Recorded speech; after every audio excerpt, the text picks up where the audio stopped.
Il existe peu de découvertes archéologiques dans l'histoire de l'humanité qui rivalisent avec l'armée de terre cuite. Chaque année, des millions de visiteurs se penchent au bord de ces fosses souterraines et contemplent les rangées de soldats en argile en croyant comprendre ce qu'ils ont sous les yeux. Ils se trompent. Albert Lin vient de mettre au jour une couche en dessous qui est, franchement, terrifiante. Et plus ces scanners s'enfonçaient en profondeur, plus il devenait évident que l'empereur n'avait pas simplement construit un tombeau. Il avait érigé son royaume final par-dessus quelque chose de monstrueux. Certaines choses se trouvent là-bas qui n'ont rien à faire dans un site funéraire. Des chambres secrètes, d'étranges perturbations dans la terre, une histoire de trahison scellée sous le sol, pendant que des gens respiraient encore. Voici la vérité que les soldats d'argile n'étaient jamais censés laisser filtrer. L'armée ne se tient pas là pour protéger l'empereur. Elle se tient là pour s'assurer que la vérité ne remonte jamais à la surface, le royaume interdit de l'au-delà. La plupart des visiteurs qui découvrent ce site se focalisent sur les guerriers. 8000 figurines d'argile individuelles, chacune unique, chacune dotée d'un visage distinct, réparties dans d'immenses fosses souterraines qui s'étendent bien plus loin que la majorité des gens ne l'imaginent.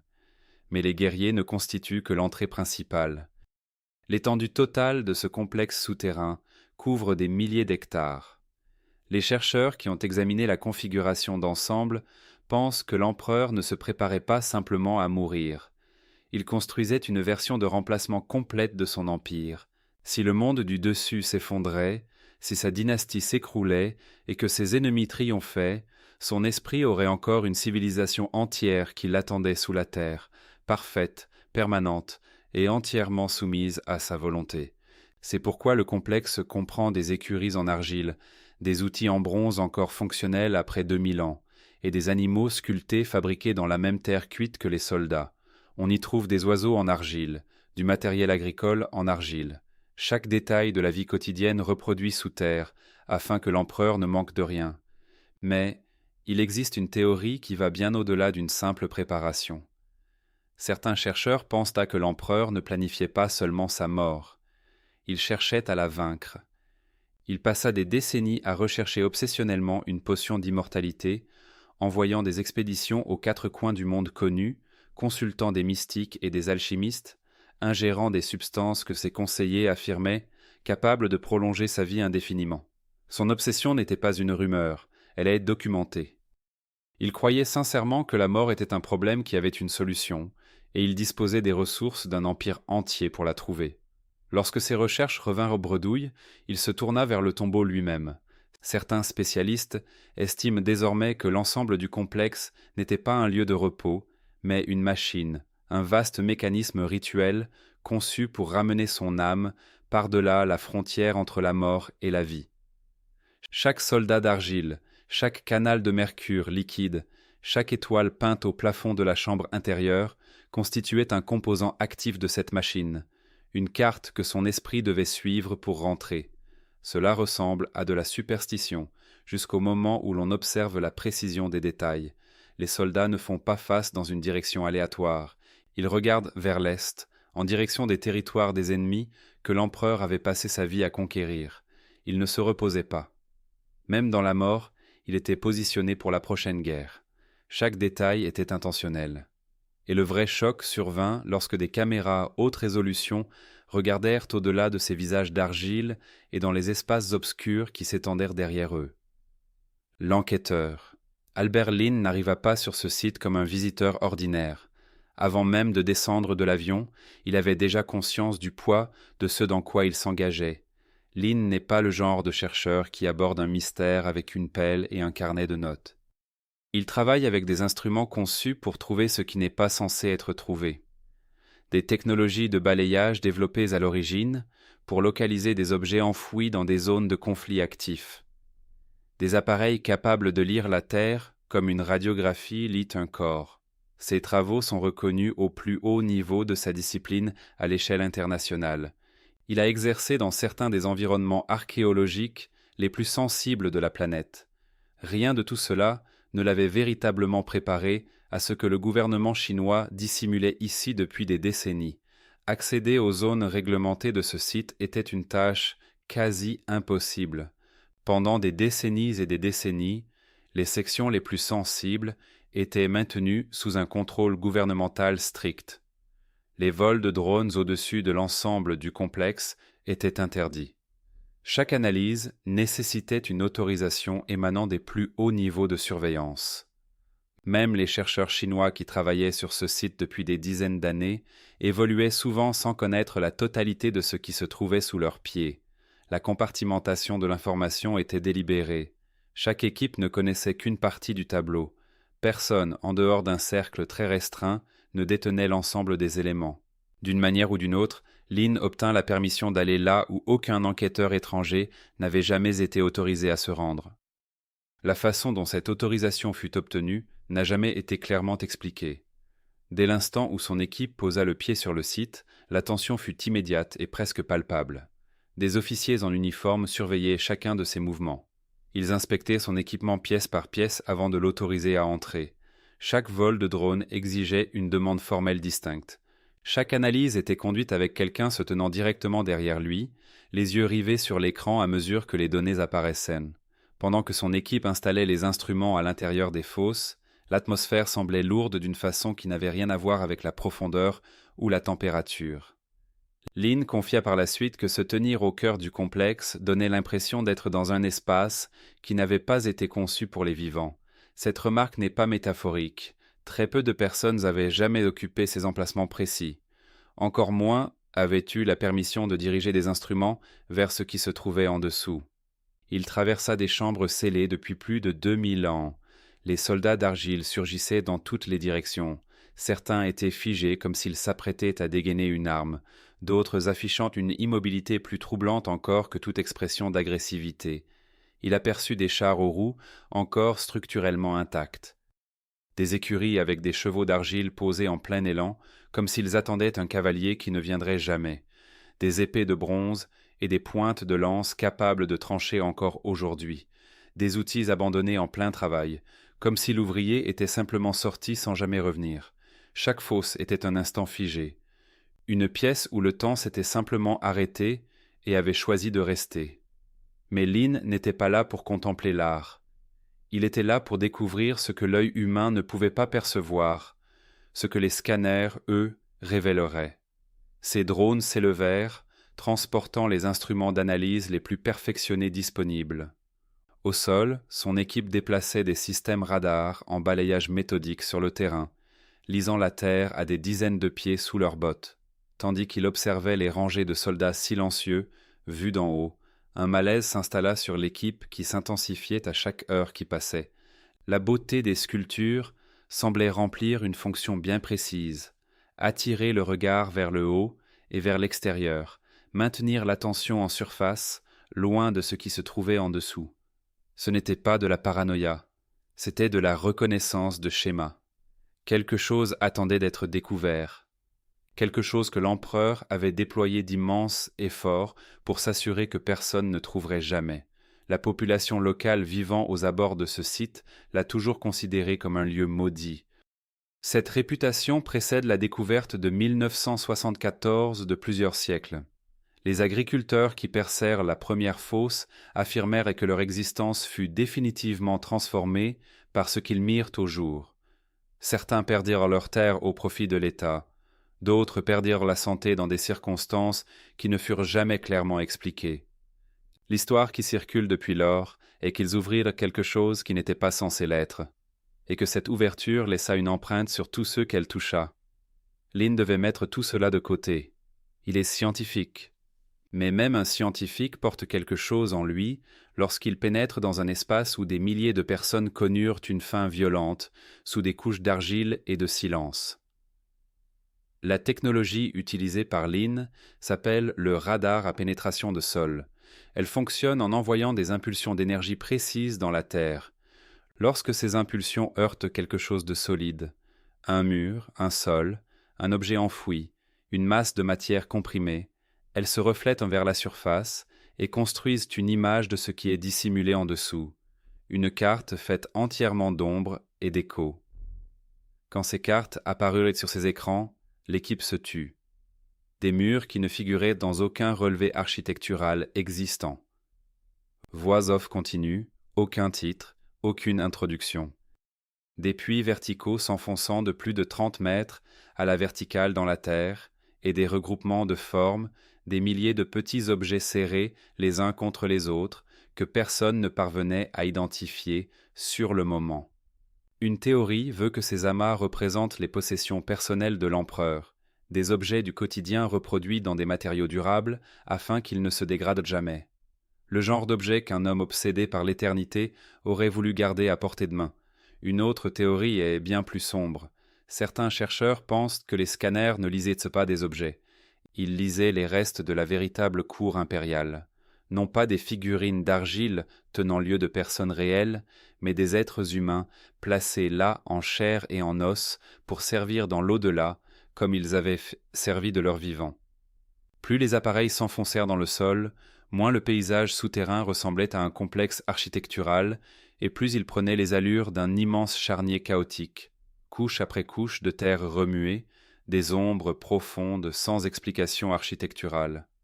L'image qui se dessinait sur ces écrans n'était pas celle que quiconque avait anticipée. Des sépultures enfouies sous l'armée. Pendant longtemps, aucun aéronef n'avait jamais été autorisé à survoler ce site. L'espace aérien qui le surplombait était pratiquement classifié. Albert Lynn y mit fin. Il devint la première personne à faire voler des équipements de scanning au-dessus du complexe funéraire de l'empereur et à l'observer depuis les airs. À cette altitude, la véritable étendue du monde souterrain apparut d'une façon que des décennies de recherches au sol n'avaient jamais permis de percevoir. Il utilisa un outil appelé LIDAR, un système d'imagerie laser qui perce la végétation, la couche de surface et les matériaux occultants pour cartographier avec précision les structures enfouies. Ce qu'il révéla sous les fosses déjà connues du monde entier était un réseau dense et tentaculaire de structures dissimulées, des murs enterrés s'étendant bien au-delà des limites connues, des chambres effondrées n'apparaissant sur aucun plan existant et des zones où de grandes quantités de personnes semblaient avoir été déposées dans la terre simultanément. Certains de ces emplacements affichaient des signatures thermiques cohérentes avec d'anciens incendies, des preuves d'événements de chaleur intense absorbés par le sol lui-même, conservés là pendant 2 millénaires. Puis l'équipe découvrit la section qui stoppa tout net. Profondément sous les pieds des soldats d'argile, les scans révélèrent des groupes de cavités irrégulières et perturbées dans la terre, trop chaotiques pour être une architecture intentionnelle, trop organisée pour résulter de processus géologiques naturels.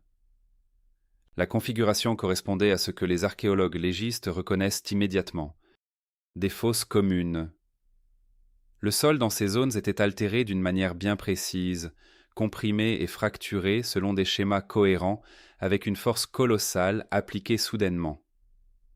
Non pas le poids progressif et uniforme du temps et de la terre qui se tassent, mais la force violente et concentrée de quelque chose de catastrophique. Des lignes de fractures traversant la stratigraphie, des formes denses et dispersées correspondant à des restes humains. Lynn fixa les données et resta silencieux un long moment. Il avait déjà été confronté à des résultats troublants. Ceci était différent. Ce qui se trouve sous l'armée d'argile n'est pas simplement un palais pour un souverain défunt, c'est un cimetière. Et ce n'est pas un cimetière pour des gens qui furent honorés. Les sources historiques indiquent que 700 000 personnes furent réquisitionnées pour bâtir ce complexe. 700 000. La construction dura des décennies. Des hommes et des femmes arrivèrent de toute la Chine et ne rentrèrent jamais chez eux. Longtemps, les historiens supposèrent qu'ils avaient été libérés à la fin des travaux, dispersés dans leurs villages et leurs champs. Les données des scans suggèrent une toute autre explication. Si seulement une fraction de ces ouvriers fut scellée à l'intérieur une fois la construction achevée, l'armée de terre cuite se dresse alors au-dessus de l'un des plus grands sites d'inhumation de masse de toute l'histoire de la civilisation humaine. La théorie qui circule depuis des siècles veut que l'empereur ait utilisé ce chantier comme un instrument délibéré d'élimination. Les individus qu'il considérait comme des menaces, rivaux politiques, dissidents, quiconque avait trop vu ou trop su, étaient affectés au chantier sous couvert de service national. Et puis, lorsque leur utilité était épuisée, des dispositions étaient prises pour s'assurer qu'ils ne repartent jamais. Les données radar rendaient cette théorie très difficile à écarter. Les perturbations du sol correspondaient à des mouvements violents, ce que les géologues légistes appellent des couches de lutte de la terre brassée et comprimée par des corps en mouvement. Les tunnels semblaient avoir été scellés depuis l'extérieur, alors que des personnes se trouvaient encore à l'intérieur. Et dans les niveaux inférieurs, les scans ont relevé des signatures correspondant au profil de composants métalliques, possibles vestiges des pièges à arbalètes mécaniques décrits dans les récits anciens. Des dispositifs conçus pour tirer sur quiconque pénétrait dans ces passages, scellés sans autorisation. La plupart des chercheurs avaient supposé que les mécanismes de déclenchement en bois auraient pourri depuis plus de 2000 ans. Les composants en bronze, c'est une toute autre histoire. Le LAR a également mis au jour quelque chose qu'aucune recherche antérieure n'avait détecté. Une structure pyramidale de terre densément tassée, enfouie directement sous le monticule principal, si parfaitement dissimulée qu'elle demeure invisible depuis la surface, un secret caché au cœur d'un autre secret. Ce que l'empereur jugeait d'une importance capitale avait été enfoui sous tout le reste, protégé par des couches successives de pierre, de terre, d'argile façonnée en soldats, et par les corps mêmes de ceux qui les avaient construits. Les rangées parfaites de guerriers disposés au-dessus n'avaient pas été arrangées dans un souci d'esthétique ou de cérémonie. Elles avaient été disposées comme un sceau. Ce qu'elles recouvraient n'était pas une gloire. C'était le véritable prix de la construction d'un empire destiné à durer éternellement. Le prince mord dans l'obscurité. Près du centre du scan, l'équipe a remarqué une anomalie qui ne s'accordait pas avec le schéma environnant. Sous l'agencement organisé des chambres connues, se trouvait un vide isolé, plus ancien que les structures alentour, creusé considérablement plus profondément, comme si celui qui l'avait placé là avait voulu le mettre sous tout le reste, invisible, inaccessible et oublié de façon délibérée. À l'intérieur de ce vide se trouvait un seul squelette. Cette personne n'avait pas été abandonnée comme les autres. Les ossements avaient été disposés avec un soin intentionnel. Ils appartenaient à un jeune homme, probablement au début de la vingtaine. Les objets découverts près des restes n'étaient pas ceux d'un ouvrier ou d'un prisonnier. Ils étaient coûteux, de haut statut, le genre d'affaires porté par quelqu'un né au sein d'un pouvoir considérable. Mais ce qui a plongé chaque personne dans cette salle dans un silence absolu, c'est ce que l'imagerie a révélé à l'intérieur du crâne. Une pointe de flèche en bronze enfoncée profondément dans l'os. Ce n'était pas un accident.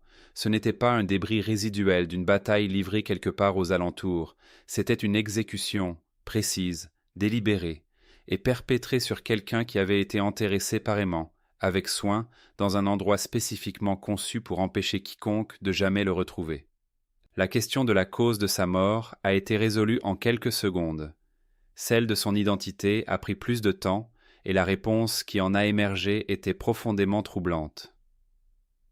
Les archives anciennes de cette période font mention des fils du premier empereur, des princes nés dans un privilège extraordinaire, élevés au sein d'une cour où le pouvoir et la paranoïa coexistaient à parts égales et où la confiance était quelque chose que personne ne pouvait accorder en toute sécurité.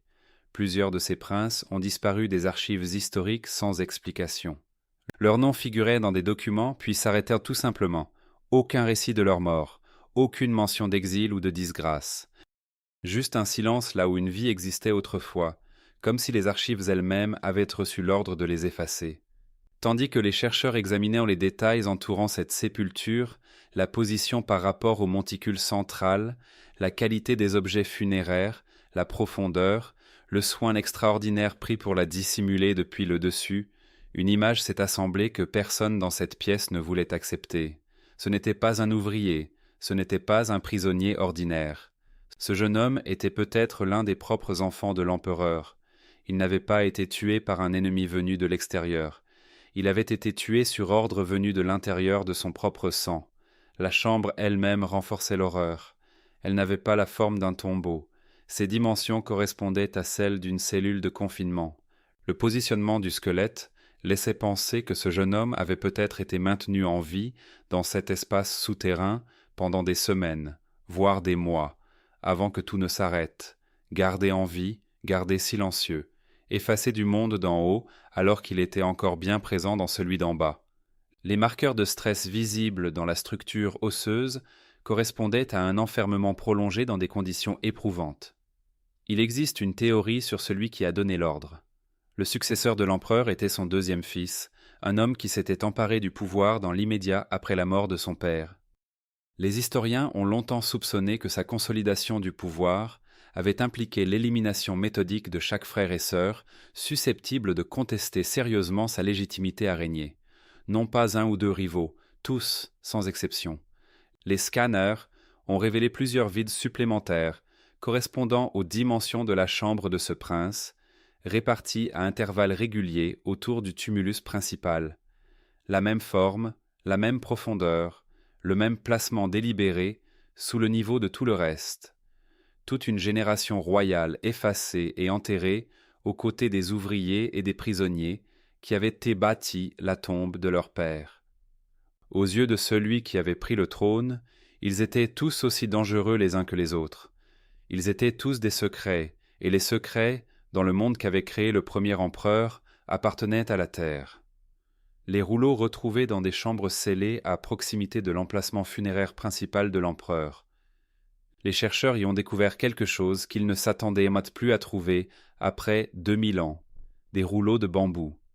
Pour les préserver, l'équipe a dû travailler dans un environnement contrôlé, où la température et l'humidité étaient maintenues dans des marges de tolérance mesurées en fractions infimes. Ces rouleaux étaient d'une fragilité extrême.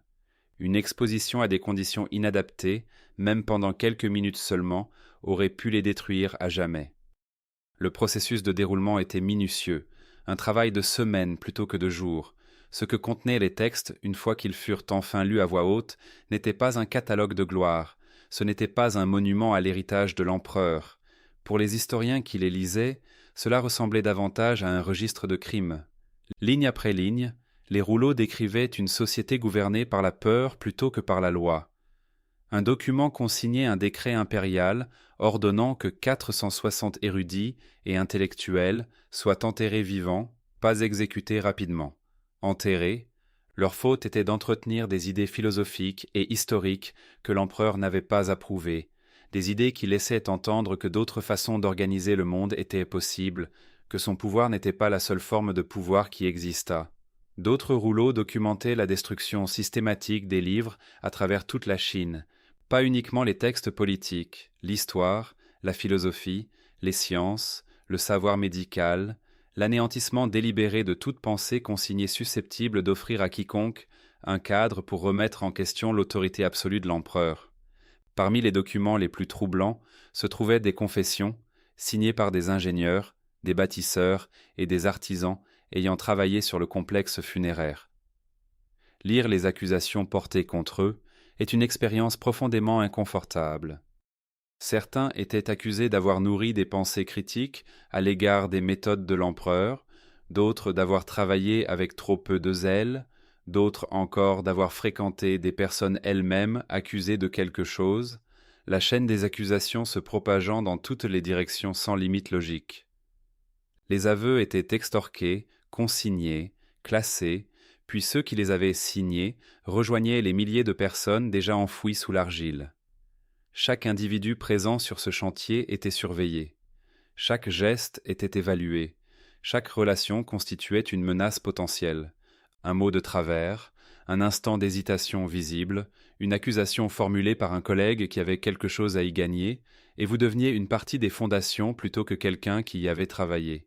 Tandis que les historiens lisaient ces textes à voix haute à l'intérieur du complexe, Lin se tenait en silence et observait les soldats d'argile. Il dit par la suite que, à cet instant précis, les silhouettes se transformèrent sous ses yeux. Elles cessèrent d'être des œuvres d'art extraordinaires. Elles cessèrent d'être des symboles de puissance militaire, d'ambition impériale ou du savoir-faire des artisans de l'Antiquité.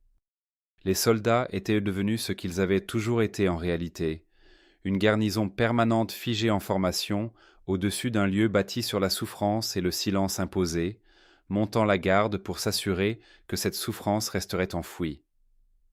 Les rouleaux documentaient également l'obsession de l'empereur pour l'immortalité avec un niveau de détail que les sources historiques secondaires n'avaient restitué que partiellement. Il envoya des flottes entières transportant des milliers de jeunes hommes et femmes à la recherche d'une île légendaire aux confins du monde, où des immortels étaient supposés garder un élixir capable de vaincre la mort. Ces navires ne revinrent jamais. l'interprétation la plus troublante de leur disparition est qu'ils ne se sont pas perdus en mer. Certains historiens pensent que l'empereur avait lui-même organisé leur non-retour, car revenir sans l'élixir aurait signifié se présenter devant la cour et confirmer publiquement que l'empereur n'était qu'un homme mortel, condamné à vieillir, à s'affaiblir et à mourir comme tout être ayant jamais foulé cette terre. Ces navires disparus ont peut-être été réduits au silence pour exactement la même raison que tout le reste dans cette histoire. Certaines sections des rouleaux résistent encore aujourd'hui à une traduction complète. Certains passages semblent décrire un procédé permettant de donner vie aux figures d'argile, d'animer l'armée par le souffle et la volonté. Que cela ait été conçu comme une instruction littérale ou comme un langage symbolique inscrit dans un contexte rituel, le débat reste ouvert parmi les spécialistes. Ce que cela confirme sans le moindre doute, c'est que la croyance de l'empereur dans les mécanismes du surnaturel était sincère. Il ne pratiquait pas la cérémonie pour le bénéfice de ses sujets. Il croyait réellement que l'armée d'argile se lèverait au moment voulu. Et les rouleaux décrivent quelque chose d'enfoui sous la chambre principale qu'aucune fouille moderne n'a jamais localisé, une salle contenant de l'or et des joyaux dans des proportions que les textes anciens peinent eux-mêmes à décrire. Les scanners ont détecté un espace vide considérable, d'environ 3 étages complets de hauteur, positionné directement sous le sol du palais central. Tout indique que cet espace est réel, tout indique qu'il correspond à la description, mais les rouleaux comportent un avertissement. Le trésor est baigné dans le poison des étoiles. Cette formule est presque certainement une référence au mercure. Et c'est là que cette histoire atteint son dernier chapitre, le plus dangereux de tous. Le poison qui protège tout. Au cœur même de l'ensemble du complexe se trouve un endroit que personne n'a jamais ouvert. Aucun archéologue, aucun responsable gouvernemental, aucun chercheur agissant à quelque niveau d'autorisation que ce soit, personne. Le tombeau principal du premier empereur de Chine est scellé depuis plus de 2000 ans, et il le demeure aujourd'hui encore, non pas parce que personne n'a voulu l'ouvrir, mais parce que chacun redoute ce qui pourrait se produire si l'on le faisait. Les prélèvements de sol effectués autour du monticule central ne révèlent pas des niveaux de mercure légèrement élevés. Ils montrent des concentrations des centaines de fois supérieures à tout ce qui existe à l'état naturel.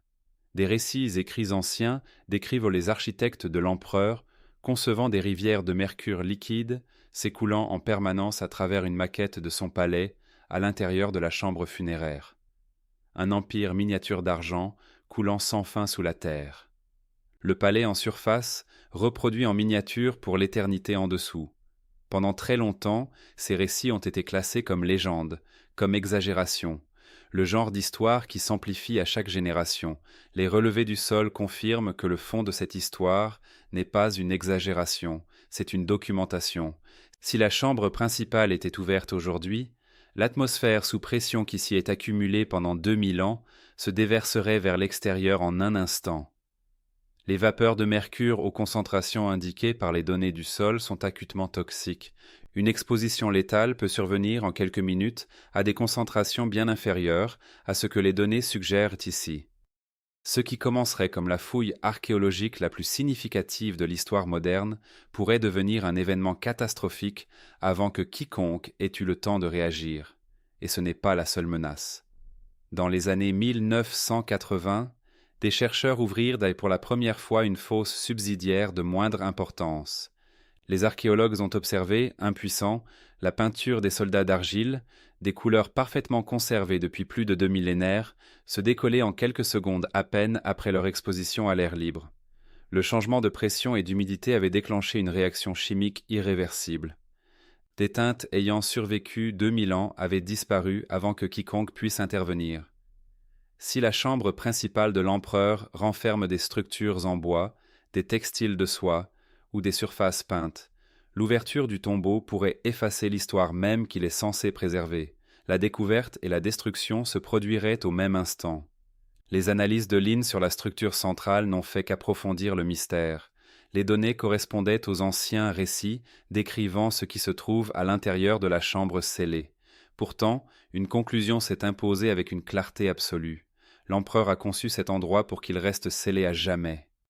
Le mercure, les pièges mécaniques, la profondeur considérable et les multiples couches d'enfouissement ont tous été pensés pour empêcher les générations futures d'y pénétrer. Ils savaient que quelqu'un tenterait un jour sa chance. Jusqu'à présent, le monde a respecté cette volonté, non par admiration envers l'empereur, mais parce que les chercheurs comprennent les conséquences qu'entraînerait l'ouverture d'une chambre qui n'était pas destinée à être troublée. L'armée de terre cuite n'est pas simplement un monument à la puissance ou à la loyauté, c'est un couvercle. Sous des milliers de soldats d'argile reposent les ouvriers morts là où ils ont travaillé, des ennemis politiques effacés de l'histoire, des lettrés exécutés pour leurs idées et des princes assassinés pour garantir le trône de l'empereur.